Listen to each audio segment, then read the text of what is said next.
हे पार्थ, समय एक ऐसा अनमोल रत्न है जिसे संसार का हर प्राणी खर्च करता है, परंतु इसके मोल को पहचान पाना हर किसी के बस की बात नहीं होती। समय का चक्र निरंतर घूमता है। यह किसी का न तो मित्र है और न ही शत्रु, बस एक साक्षी है। समय तुम्हारे साथ रहता है जब तुम उसे सदुपयोग में लाते हो, किंतु अगर इसे व्यर्थ गंवा दिया जाए तो यह तुम्हारे प्रयत्नों की दिशा और फल को भी बदल देता है। समय स्थिर नहीं है, यह निरंतर बदलता रहता है। जैसे ऋतुएं बदलती हैं, वैसे ही जीवन के युग और अवस्था भी बदलते रहते हैं। जो इस बदलाव को समझकर अपने कर्मों का नियमन करता है, वही सच्चे अर्थों में विजयी होता है। हे अर्जुन, समय का यह चक्र कभी रुकता नहीं।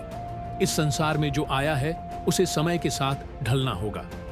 कोई भी शक्ति इस चक्र को रोक नहीं सकती। जब तुम युद्ध के मैदान में हो या जीवन के किसी भी संग्राम में, यह समय ही तुम्हें मार्ग दिखाता है। इसीलिए उचित यही है कि तुम अपने कार्यों को समय के अनुसार ढालो और अपने कर्म पर ध्यान दो, न कि परिणाम पर। जो समय के प्रवाह के विपरीत चलने का प्रयास करते हैं, वे केवल निराशा को ही प्राप्त करते हैं। अर्जुन, यह मत सोचो कि समय के बीतने से ही सारे कार्य संपन्न हो जाएंगे। समय का सदुपयोग ही तुम्हें कर्मों का फल देगा। जीवन में समय का प्रबंधन ही सबसे बड़ा कौशल है।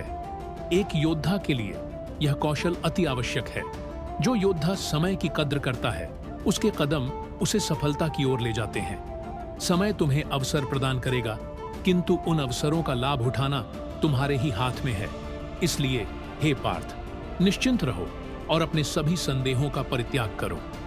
जीवन की हर परिस्थिति को स्वीकृत करो, क्योंकि हर परिस्थिति में समय ही तुम्हारा सच्चा मार्गदर्शक है। जैसे सूर्य उदित होकर अपने समय पर अस्त होता है, वैसे ही जीवन के प्रत्येक पहलू को समय के अनुसार स्वीकार करना ही तुम्हारी विजय का मार्ग है। हे अर्जुन, ध्यान रखो, समय की गति निरंतर है और इसे कोई नहीं रोक सकता। जो समय के अनुसार अपने कर्मों को साधता है, वही सच्चा साधक है। जो इसे व्यर्थ करता है, वह स्वयं अपने भविष्य को धूमिल करता है। इसलिए आज इस युद्ध के मैदान में अपने कर्मों का निर्वाह करो और परिणाम को समय के हाथों छोड़ दो। समय का यह चक्र अनंत है और इसमें ही सब कुछ लयबद्ध है। जो व्यक्ति इसे समझ लेता है, वह कभी विचलित नहीं होता। उसे संसार की किसी भी स्थिति में कोई कष्ट या हानि नहीं हो सकती। यही समय का नियम है, यही समय का सत्य है। अपने आप को इसे समर्पित कर, यही तुम्हारा धर्म है। अंततः हे पार्थ, समय को गुरु मानो, समय को अपना मित्र मानो और समय को साध कर अपने जीवन को सफल बनाओ। यही तुम्हारा धर्म है, यही तुम्हारा कर्तव्य है। समय तुम्हारा सबसे बड़ा साथी है। इसे समझो और अपने हर क्षण को सार्थक बनाओ।